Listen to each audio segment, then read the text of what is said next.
No parent likes to see their child sick. We instantly want to heal them and relieve their symptoms. But we're also becoming increasingly concerned about the side effects of over-the-counter and prescription medications. As a result, a growing movement of holistic-minded parents are seeking out doctors who support integrative medicine. On today's show, we'll meet renowned holistic pediatrician and go into the kitchen with Nina to develop some holistic remedies with ingredients found in your pantry. Be sure to stay with us. On today's show, we're honored to welcome leading holistic pediatrician Dr. Lawrence Rosen, co-author of the new book, Treatment Alternatives for Children. Dr. Rosen is a founding member and past chair of the American Academy of Pediatrics section on integrative medicine. He is a contributing editor and pediatric columnist for Kiwi magazine. Dr. Rosen integrates a variety of natural approaches into his practice, the Whole Child Center in New Jersey, from homeopathy and herbal medicine to Reiki and acupuncture. Welcome to the show, Dr. Rosen. Thank you. It's wonderful to have you here, and we're excited to talk about holistic medicine. And I'd like to start off with the basics. What exactly is holistic medicine, particularly as it pertains to children?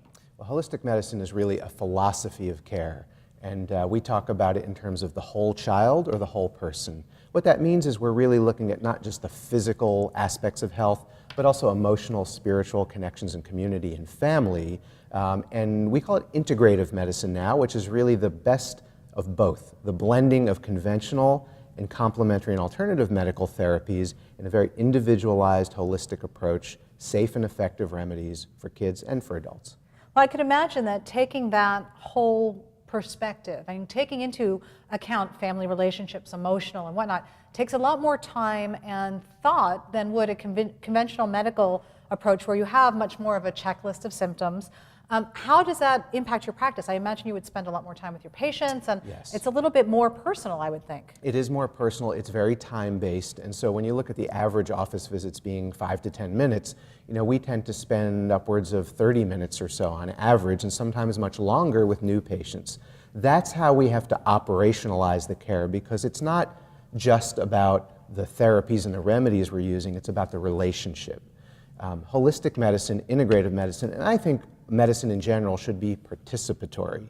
It's about the back and forth that we have. When you're in the office, if you're there with your children, I want to have that conversation with you so that we can develop and build trust and relationship and talk. That takes time. It does take time, and I think it's probably also very foreign to a lot of people who are used to this, go in, the doctor tells you what to do, and you just follow the prescription. How is that hard to integrate? Like when a patient comes in and you start asking them personal questions, do they ever step back and, do a little double take about, what that approach is about? Well, it really is a dance, right? And it requires, I think, different things from us as healthcare practitioners and from families. I think by now we have a lot of families that are coming to us looking for that, so it's a selected sample. But I have to tell you, it's been a process for me as well. When I go back and I think about my training, fortunately, I think, and I didn't even realize it at the time, but when I came to medicine, I really had this idea of the art of medicine, the power of relationships and dealing with people. I also love the science aspect of it, but I tried to keep that with me as I went along through my years of medical school and residency, where we really focused on acute care and therapies and remedies, and I came out of that and was faced with real, families coming to me and saying, but wait, that stuff you learned doesn't really apply to us. We're dealing with development and parenting and relationships and emotional stuff and diets and all this stuff. Mm-hmm. And also at the very same time when I started practice, I had my first child. And that really taught me, my son at that time, my daughter later, and all the families I've worked with, those have been the lessons that have taught me really what I think is most important about healthcare. Well, I think that is so telling in terms of your own approach, because I think that role as a parent and really looking at how you learn and how you learn the whole process, and also your role about how much you know about your children. And I think that that's one of the things I talk about a lot personally, is that a parent's intuition is really very powerful. Yes. And that we really do know our children best. And you know when something's wrong with your child, and someone will say, well, they're not showing any symptoms, but you're like, but I know something is off. Yes. Is that a kind of approach that you cultivate in your practice, and also honor when a parent comes in and says, there's something wrong with my child, I'm not sure what it is, but I can just tell? 100%. I think that's one of the first things that I talk to new parents about. When new parents come in with their newborn baby, and you can see the look in their eyes, and they're sleep deprived, and they've been through a lot, I try to say to them, look, no matter what else you remember, no matter what else you're thinking about, trust your knowledge and your intuition. You may feel like you're a first-time parent, you don't know anything. You know your child better than anyone from the minute they're born, from the minute they're in utero.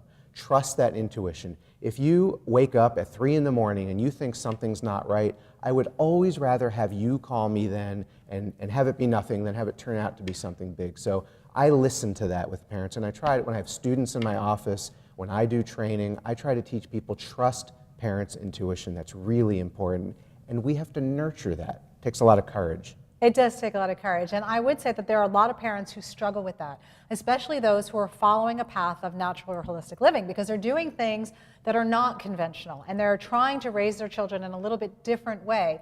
How would you advise a parent who's really struggling with some of those challenges in terms of, feeling like they're the only ones out there, or really struggling with trusting that intuition? Yeah, and I think that's about the courage. And we say, a lot of these parents are struggling and they're trying to swim upstream in our society in general.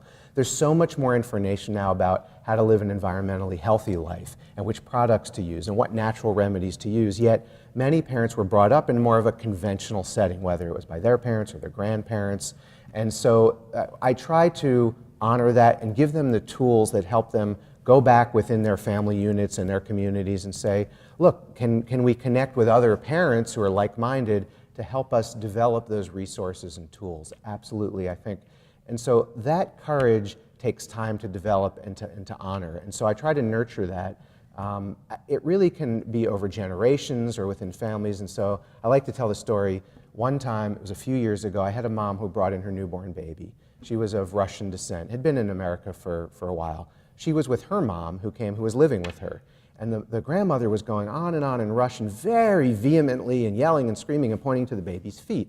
And the mother was rolling her eyes and saying, don't listen to her. And I said, look, it's important for me. I want to help you. You're obviously having some disagreement, argument about the baby.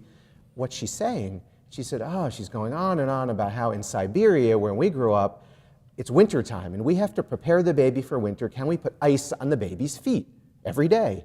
And so that's the first time I had ever heard that. And I'm rolling through my head, is that safe? Is that okay? What degree? What temperature?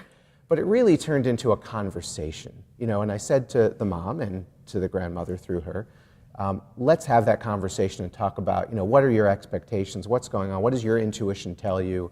Let's figure that out. So we have to honor that culture and that tradition at the same time where we're also looking at modern medical methods. I do see that too, as among holistic-minded parents, that there is this sort of going back a generation or two where, we used to laugh at our grandmothers and say, those crazy remedies that they used to make up, and they used to pull these herbs from the garden and say, just brew some peppermint drink this tea. Right? Exactly. Yeah. And now we're starting to respect that, and the science is starting to show us that a lot of these natural resources are actually very powerful for healing. Absolutely. It's one of the reasons I wrote the book, and the way we wrote it was to look at remedies that go back to native traditions. In many cases, even if you look at Native American culture, there were herbs and spices and things cultivated from the local area that were used for healing those local illnesses. And we pushed that away for many years, whether it was in this country or other traditions.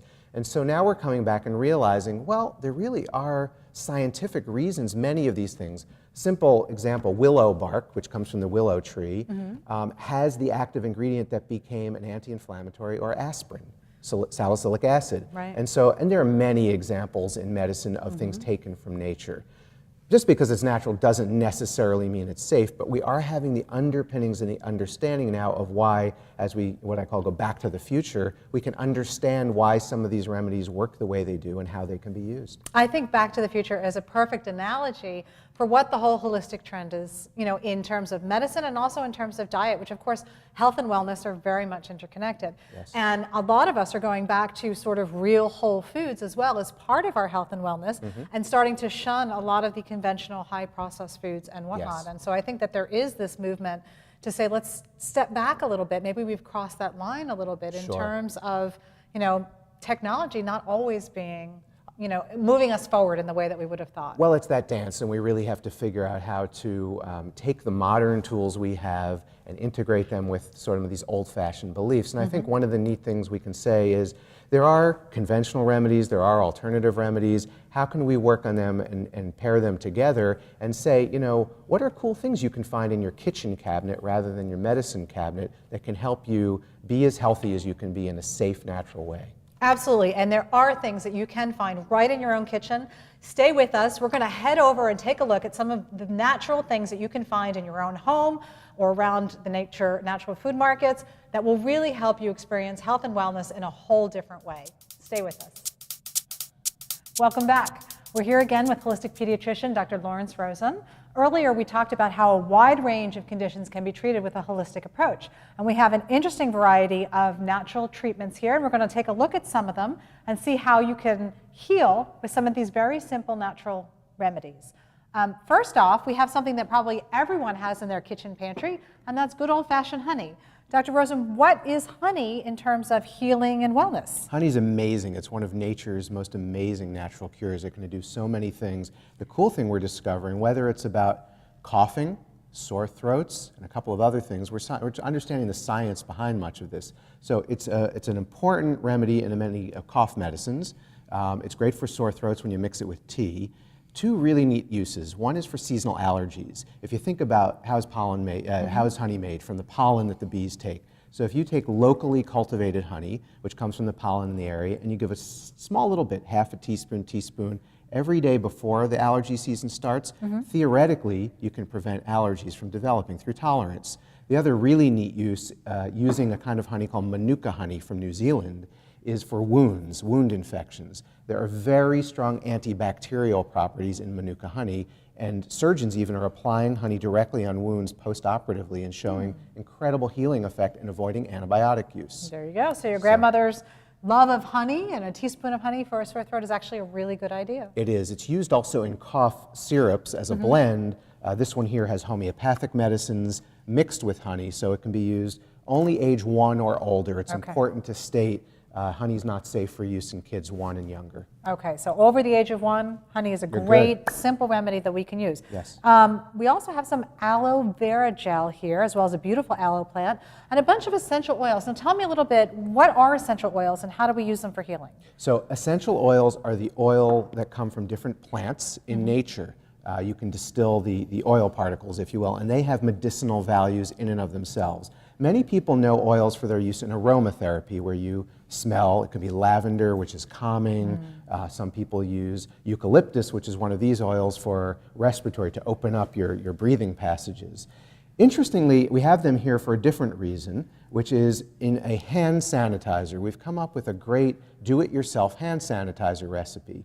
These oils all have antiviral, antifungal, antibacterial properties. So when you mix them together in a small spray bottle like this one, mostly with water, with pure water, and aloe. You can buy aloe vera gel like this, or if you have an aloe plant at home, you can take a bit of aloe for softness on your hands, mix these together, and presto, you have your own natural, alcohol-free, chemical-free hand sanitizer that really works. There you go. And aloe is actually all by itself wonderful for burns, even sunburn. Right? Yeah, it's great for sunburns, for burns, for any kind of scrapes or abrasions.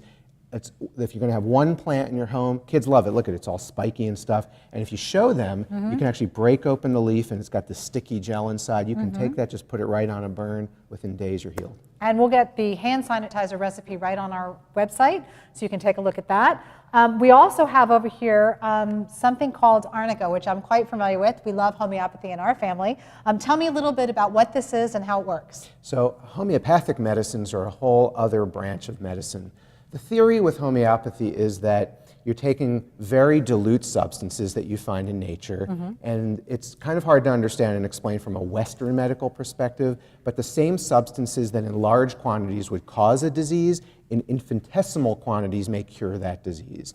Arnica is an interesting example. Homeopathic medicines can come in pellets, like these little white pellets you see here, generally found in blue tubes or other tubes, that are dilutions. This one's 30C, which means you're diluting the substance 1 in 130 successive times. So it's a really extreme dilution. These pellets can be taken orally, usually dissolving under the tongue sublingually, or for young kids, you can put them in water, let them dissolve, and let them sip it throughout the day. And they're safe for young children. Yes, absolutely safe. That's one of the great things about homeopathics. Arnica also comes from the arnica flower, but it comes in a gel or cream-based. Arnica is one of the greatest remedies for athletes, sports, bruises, I used it just the other day in my practice. We had a toddler who had fallen, had a little bump on his head.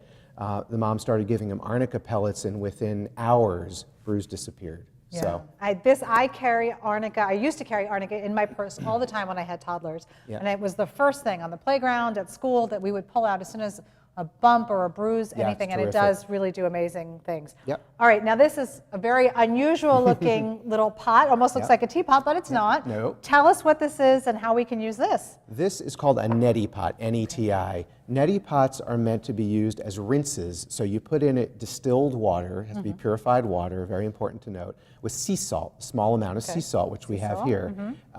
You can buy a solution like Neti Wash, which has it mixed together, but it's very inexpensive and cheap to do.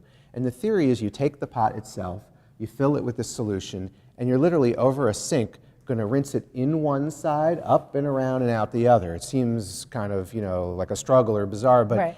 kids as young as 3 can learn how to do this. The advantage of doing this is that it rinses safely mucus or bacteria or allergens out through the sinus. So people that have sinus congestion, seasonal allergies, it may be a great remedy to use. For younger kids, they actually have squeeze bottles instead of neti pots that you can use as well. But you can teach kids to do it. It's great for adults as well. So for allergies, congestion, Yep, any of those colds, would sinus be infections. great. Like sinus infections, Yep. safe, natural, non-toxic. Yes. There we go. There's just an assortment, a variety of easy ways that you can get healthy without the toxins, without the chemicals, and without a prescription. Thank you so much, Dr. Rosen, for being with us and showing us these great treatments, and we hope you'll give some of them a try. Safe, natural remedies could be as close as your kitchen pantry. Dr. Rosen and I are here in the kitchen with Nina, who's going to show us some simple recipes for natural healing. Nina, what are we going to start with? I'm very excited today, and welcome to my kitchen. Thank you. Okay, what we're going to do first is Breathe Easy Vapor Rub. And do you remember when you were a kid and we would get those horrible over-the-counter remedies that would just leave a Yes. burn for 2 days? Yes. Okay, we're not doing that today. We have cocoa butter, and this is 2 tablespoons of cocoa butter. This is very easy, and I want everybody to understand that you don't need a double boiler, you don't need anything fancy in your kitchen. This is a stainless steel bowl. I've put over some low heat with water underneath, and you can see right away it's melting. This works is a perfect. great idea if you don't have a double boiler in your Absolutely. kitchen. We also have here some beeswax beads. Now, I get the beads because most people will get beeswax. They'll shave it. This is much easier. Yeah, it's a lot of hard work. Absolutely. And And go ahead. where do you get beeswax? Oh, you can get it online. Your local health food store would probably have it. They can special order if they don't have it. Okay. One thing I want everybody to remember, this is really important, is that beeswax should always be yellow. Sometimes you will see beeswax white. It's been processed. So we don't want that. We want to keep everything as natural as possible. And I prefer organic because of toxicity. That's my preference. So we're going to use here 4 teaspoons of beeswax. Okay. And you can see this is already starting to melt, okay? And then we're gonna add the 8 tablespoons of coconut oil, which is one of my favorite things in the Yeah, world to have in coconut a oil has a kitchen. lot of different health benefits. Yeah. Have you used coconut oil in your We practice? do a lot, and it's great even for babies with cradle cap and dry scalp and eczema. It's great. You can use it right on the skin. Oh, that's a great It works idea. really well. Excellent. And you can get coconut oil in any health Anywhere. food store, even Most- online. Most people don't realize that it's semi-solid when you get it. They get confused. They start scooping it out, but then it melts very easily. Yeah, and as you can see, while you, right here, look at this, it's complete melted. Yep. So what we're gonna do is melt this down a little bit more. Now I'm using essential oils. I'm making a rub for congestion, and this is a pediatric remedy. Yeah, that's great. So we're using only 30 drops of essential oil. For adults, I usually use 60 to 70. So what I have in here is 20 drops of eucalyptus, which is a decongestant. Yeah. 10 drops of lavender, which is actually antihistamine. Yep. And I have 10 drops of tea tree oil, which is an expectorant, okay? And we're gonna pour that in here. Okay, and this is very simple and easy. It smells great. Doesn't it smell, I mean, it's amazing. And very quickly, we're going to put this in a jar. And I always tell people, you don't have to have fancy jars at home. I tend to use these. You can use some of these. I took this from a diner, it was jam in it, but don't tell anybody. But I really want to reuse and recycle things. And this here, I had a little ghee in that, so we're gonna get this, be careful, we don't want to burn ourselves. We're going to just pour this in here. Shut this off, and it's that simple. And then you want to close it. You don't want those essential oils to evaporate. EOs tend to be a little volatile. Simple as that. Yeah, That's it. Now, does this harden then into Yes, it does. It turns right into here. So this is the final product. You can see here how it just emulsifies. Really opens everything Great up. Yeah. smell. Yeah, the eucalyptus is Yeah. great for breathing. And you have the coconut oil, which is amazing for skin. Yep. It's just so moisturizing. It's good, and also the lavender is for kids who don't feel well, especially. It's very calming. You know, Absolutely. and so it tends to take the edge off. So this would I be love it. completely safe to use with your kids. Absolutely. I can't think, there's really no age that you would be concerned about that, really. I mean, even in babies that are congested where we can't use conventional and wouldn't use conventional remedies, you could rub a little bit on their feet. It would be great. Fabulous. Awesome. That's wonderful. Wonderful. That's really great. Well, it's also cold and flu season around here. So we're in the Northeast. Everybody seems to be having or fighting the cold and flu. Is there something we can make at home that would help deal with the symptoms of colds and flu? But of course. But of course. And this is what I call the cold and flu buster. Okay. Okay. Now, Dr. Rose, I'm going to use you as my co-pilot. Okay, love it. It's great. Awesome. So the ingredients that we use here, we're going to have 4 cups of pineapple juice. And if you can just put that in there for me, and this is unsweetened. Great. And then the next ingredient we have here is 1.5 cups of lemon juice. Now, this is freshly squeezed lemons. Okay. Right? We always want to keep it as natural. You could tell that's real pineapple. I Yeah. actually juiced that this morning. Pulp right in it. Put the lemon juice in. Yes. Okay. And away we go. Wonderful. Then we great. have 1 clove of garlic. Now, I'm Italian, okay? Yeah. So I tend to use 2 to 3, but that's a little crazy. start But we're with going to one. start with Yeah, 1. that's good. We're going to start with 1. And what are the Right benefits in. of using something like garlic in this? Well, garlic is great for a whole number of things. It's anti-inflammatory. It's, you know, you're talking about colds and flus, antiviral, antibacterial, antifungal, and anti-inflammatory. So all of those ingredients in one bulb. It's amazing, Yeah. garlic. My grandmother, Yeah. whenever we were sick as kids, she would always say, get the garlic. Yeah. And Yeah. we used to chew it close. Yeah, it's great. Then we have some cayenne pepper, and it is 1/4 teaspoon. Just a small amount. Just a very, very small amount. I tend to put 1/2 teaspoon, but I do really like that. You can use this if you want, just Yeah, to scrape great, that out. yeah. I love spicy, so I tend to. And the one good thing about this, Nancy and Dr. Rosen, is that you can scale up or down according to your taste preference. Okay, so that's really great. Great. This is some ground ginger. There is 2 teaspoons of that, and we're gonna put that in as well. And what is the benefit of ginger in this? Well, ginger is also has many of the similar properties as garlic does. It's anti-inflammatory. It's one of nature's strongest anti-infectives as well. So it's really great. Fabulous. It's great for nausea too. Yeah, for your stomach. Ginger Yes, tea when you're absolutely. expecting Yeah, is a great yeah. remedy. Absolutely. This is raw local honey. Good. 3 tablespoons Great. goes right in there. Glad that it's local. That's great. Yes, we Yeah. have to support our local beekeepers. That's a must. But also, Now, if we're using honey in this solution, can we give this to children, or is it something that we have to watch the age on? well, you know, honey is one thing that we are careful. Under the age of 1, Okay. we're not supposed to use raw honey. There's a very small risk of something called botulism, which is very rare, but we're still cautious about that. So over the age of 1, it's not an issue. Okay. So Great. I'm just going to put this on, and we have to make sure this is very snug because wouldn't be the first time I splat it all you're over the place. covered. Okay, so you ready? This is going to get Yeah. a little loud, so we are going to run this just a couple of minutes. Now this is a high-powered blender. So with a high-powered blender, it's going to go quicker. You do not need a high-powered blender in your kitchen to make this. A regular blender will work totally fine. It's just going to take a little longer to blend. That's it.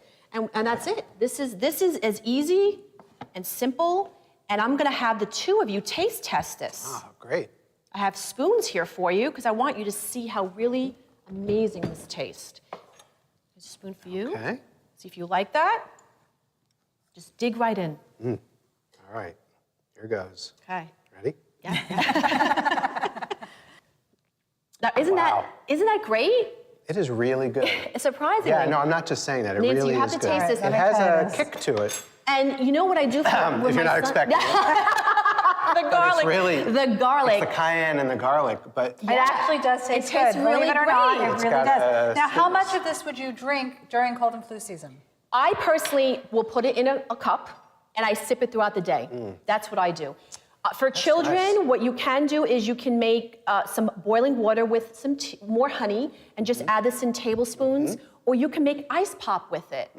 So you can get some, maybe some juice for or hydration. yeah, That's or also good. chamomile tea and add this to it, and they'll, Yep. so there's so many things you can do. Now, with how this. long would you keep this, and would you store it in the refrigerator, or how would you store it? Yes, you want to store this in the refrigerator for about a week.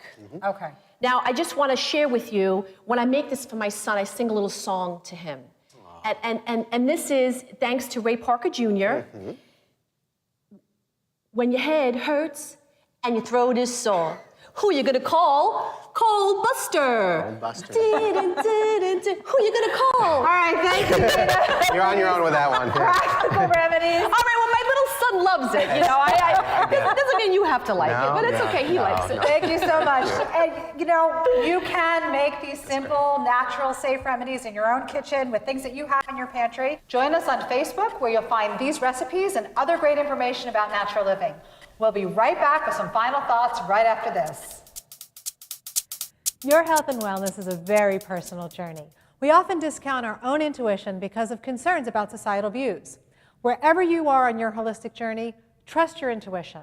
Be open to natural approaches and know that there are others who share your perspectives. I want to thank Dr. Rosen for all of his insights and wisdom. Join us next time on Natural Living. Until then, stay healthy, live naturally.